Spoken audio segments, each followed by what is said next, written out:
Wondering how to go about referencing in Harvard style? Let's go. Academic referencing consists of two components. I'm sure you know this by now. Firstly, in-text citations, those little snippets of information that can make your writing either look impressively scholarly or like a formatting disaster.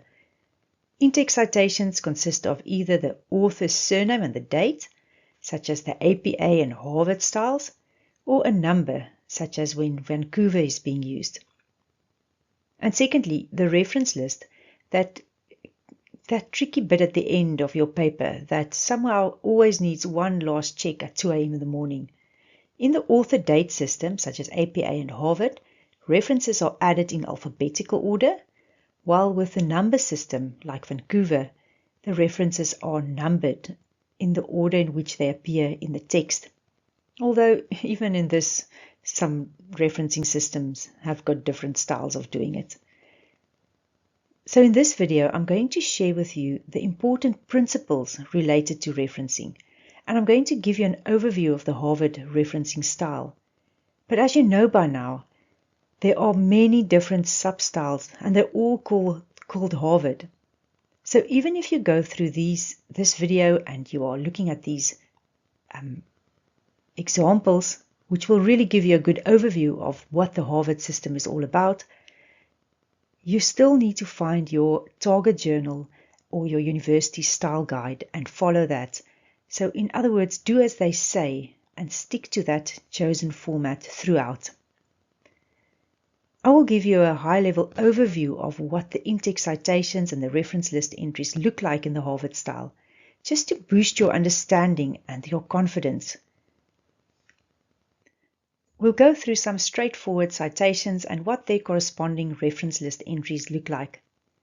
If you're ever unsure about the amount of detail to add, imagine trying to help someone find an exact source using only your reference.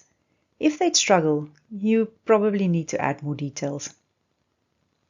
When it comes to journal articles, a journal article in a book, the citations or the in-text citations look very similar. For example, you'll put the surname and of the author and 2024 in brackets in the text. And then in the reference list, you'll write out the reference in full, such as what is on the screen at the moment.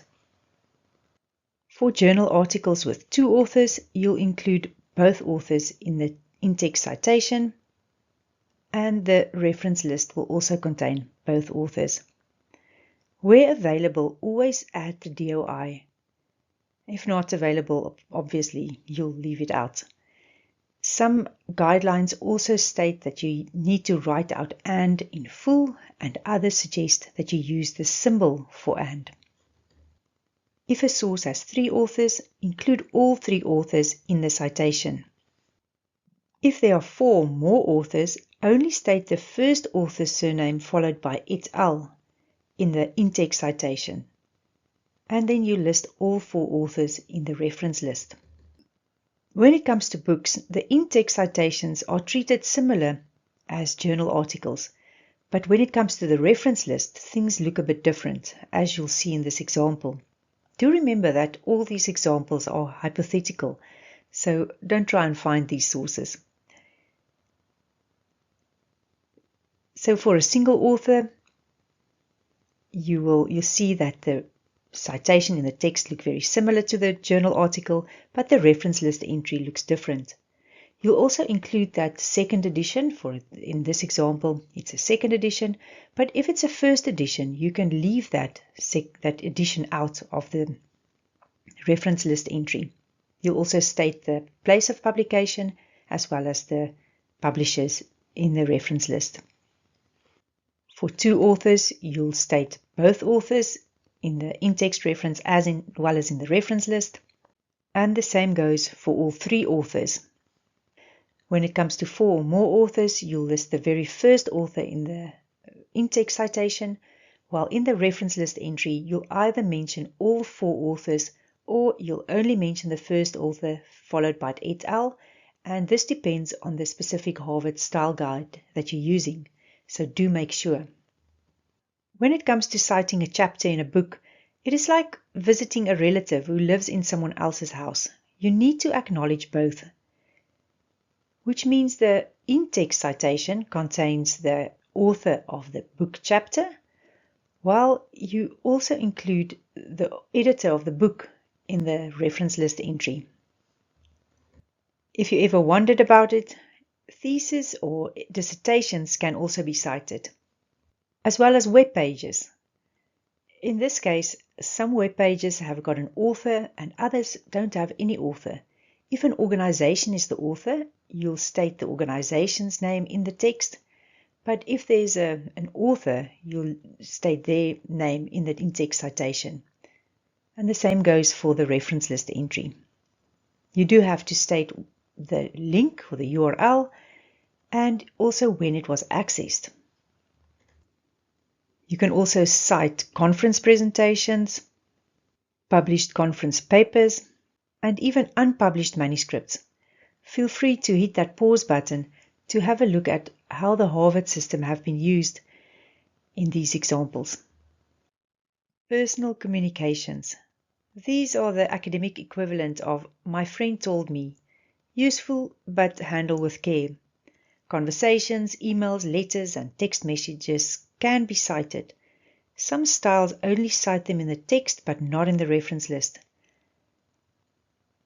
An in-text example may be, according to Professor Wise in 2021, the secret to academic success is having multiple backup drives. And the reference list entry will look like this, and Wise will be included in the reference, and you'll clearly state that it was a conversation with K. Wise on 8th of September. The use of AI must be acknowledged in the acknowledgement section of your paper or your dissertation. However, there are cases where a piece of text or content gets generated by AI. In some style guides, the citation to an AI chatbot is dealt with in the same way as in which a source without an author is being dealt with. And other style guides prefer to state the chatbot as the author.